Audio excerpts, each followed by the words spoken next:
Hello student, we start standard 7 chapter number 9 heat. Previous class में हमने heat के बारे में पढ़ा था, कंडक्शन देखा था. आज हम पढ़ रहे हैं convection. How does the transfer of heat take place through a liquid.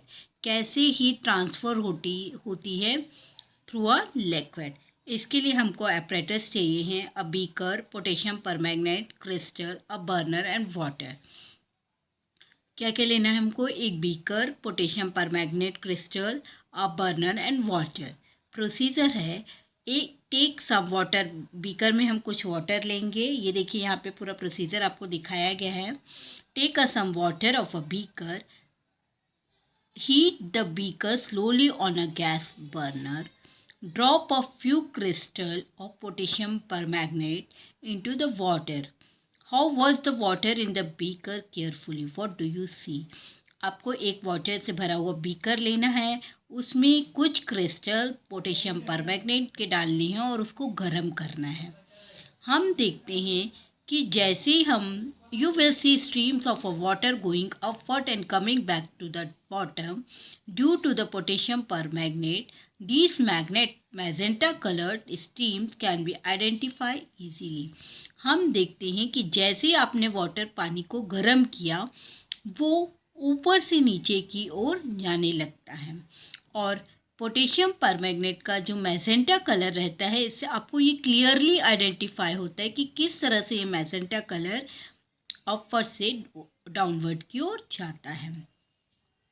When heating begins, the water near the bottom become warm and its density decrease. आपको पता है कि जब भी हम गर्म करते कोई भी चीज़ की तो बॉटम में बहुत ज़्यादा गर्म हो जाती है. और जैसे बॉटम में वाटर गर्म होता है तो उसकी जो डेंसिटी डिक्रीज हो जाती है. और जैसे डेंसिटी डिक्रीज हो जाती है वो फ्लोट करने लगती है. As a result it moves upwards and is replaced by cold water coming from above in. और वो ऊपर की ओर जाने लगता है और कोल्ड वाटर नीचे की ओर आने लगता है. By in this manner heat is a transfer by means of current. इस तरह हीट कैसे ट्रांसफ़र हो रही है? करंट के फॉर्म में ट्रांसफ़र हो रही है. तो ये क्या कहलाता है? Convection current. This process is called convection of heat. और यही प्रोसेस हमारा कहलाता है कन्वेक्शन ऑफ हीट. ओके, आपको समझ में आया? ये मैजेंटा कलर है जो ऊपर से नीचे की ओर, अपवर्ड से डाउनवर्ड डायरेक्शन की ओर जाने लगता है. Convection can occur in the liquid and gaseous substance. Convection need a medium. Convection के लिए लिक्विड और गैस सब्सटेंस में एक मीडियम की ज़रूरत पड़ती है. और वो मीडियम यहाँ पे क्या है? Potassium permanganate.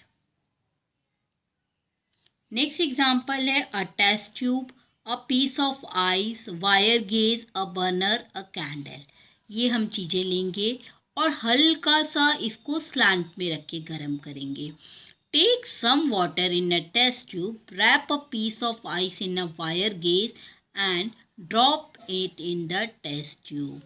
आपको क्या करना है? वाटर में टेस्ट ट्यूब में कुछ वाटर लेना है और आइस को वायर गेज से रैप्ड करके एकदम बॉटम में डाल देना है. It will sink to the bottom. Now using a test tube holder, hold the test tube at a slant. आपको टेस्ट ट्यूब होल्डर लेना है और उसे कैसा रखना है? स्लांट में. Heat the upper part of a test tube. Stop.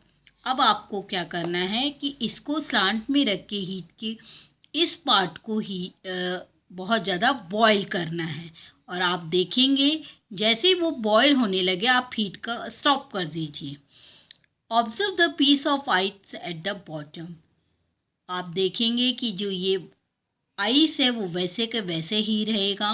The heat does not reach the bottom.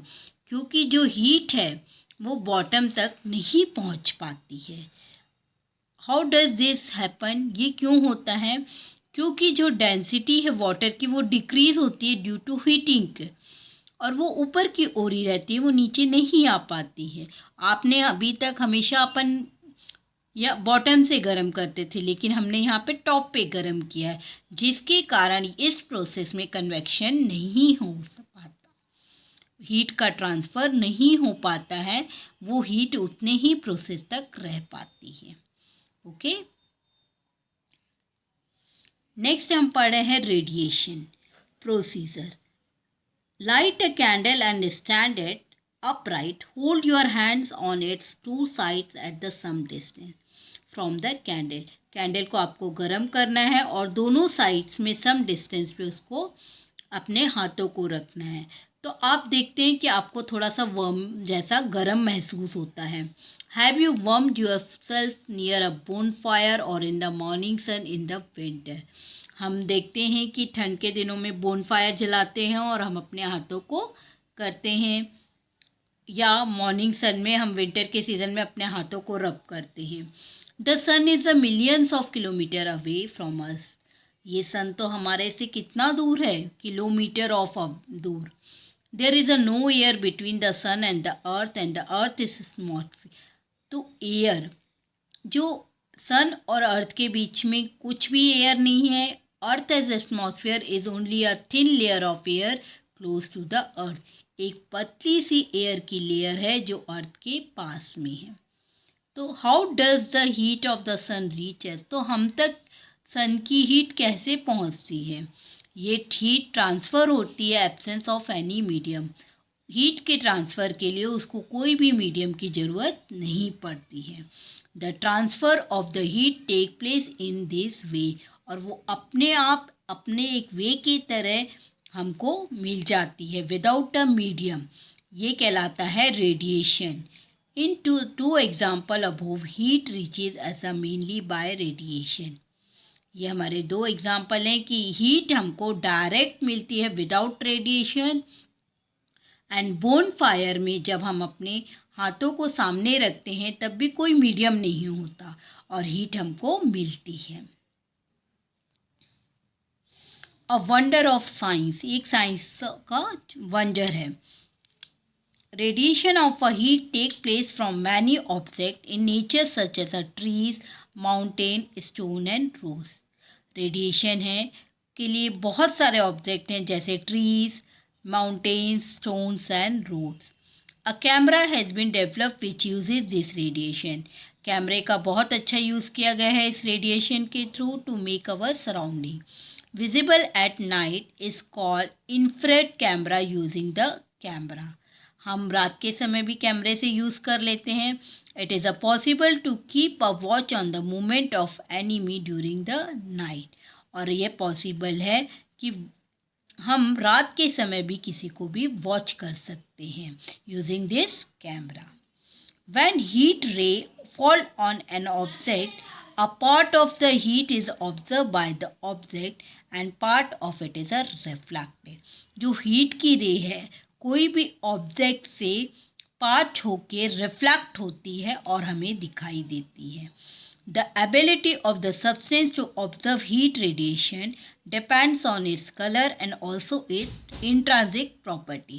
ये जो सब्सटेंस की एबिलिटी है वो हीट अब्जॉर्ब करती है एज अ रेडिएशन पे, और वो डिपेंड करती है इट्स कलर और उसकी इंटरनल प्रॉपर्टीज पे, वो कितना चमकता है।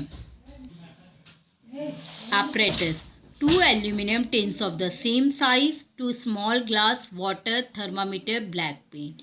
हमको 2 एल्यूमिनियम टिन केस लेने हैं सेम साइज़ के, 2 स्मॉल ग्लासेस लेने हैं, वाटर लेना है, थर्मोमीटर लेना है और ब्लैक पेंट लेना है। Paint the outer surface of one tin with black tin. आपको एक टिन को ब्लैक पेंट से पेंट कर देना है और उसको एकदम ड्राई करना है। Then it both tins place 1 glass each filled with water. हमको उनको किससे भर देना है, पानी से, सेम टेम्परेचर पे।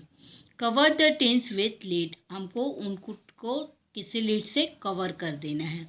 उसके बाद keep them in the sun for 2 hours, और हमको उसको 2 घंटे के लिए सन की हीट पे रख देना है। Now measure the temperature of the water in the glass in the 2 tins.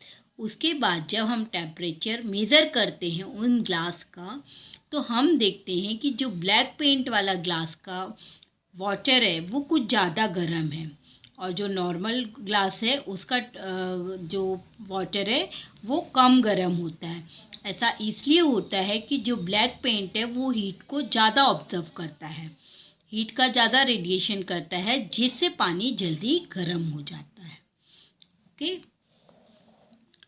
Good and bad conductor of heat. आपने कंडक्टर के बारे में पढ़ा है। गुड हीट के गुड और बैड कंडक्टर कौन से होते हैं? एक, please a steel spoon, a copper strip of rod, a divider from your compost box, a pencil and plastic ruler and glass beaker. Pour hot water into the beaker. Wait for a while. Thin each the water and outer end of each of this object. Record your observation. हम देखते हैं कि कुछ चीज़ें जैसे steel spoon, copper strip, rod, divider, ये सब चीज़ें, कुछ चीज़ें बहुत जल्दी गर्म हो जाती हैं और कुछ चीज़ें बिल्कुल भी गर्म नहीं होती हैं। तो जो गुड कंडक्टर हैं हीट की, वो चीज़ें जल्दी गर्म होती हैं। जो बैड कंडक्टर हैं हीट की, वो हीट को अपने में से जाने नहीं देती, जिसके कारण वो गर्म नहीं हो पाती। आज का लेक्चर हम यहीं ख़त्म करते हैं। नेक्स्ट लेक्चर में हम एक्सपेंशन एंड कॉन्ट्रैक्शन के बारे में पढ़ेंगे। Thank you.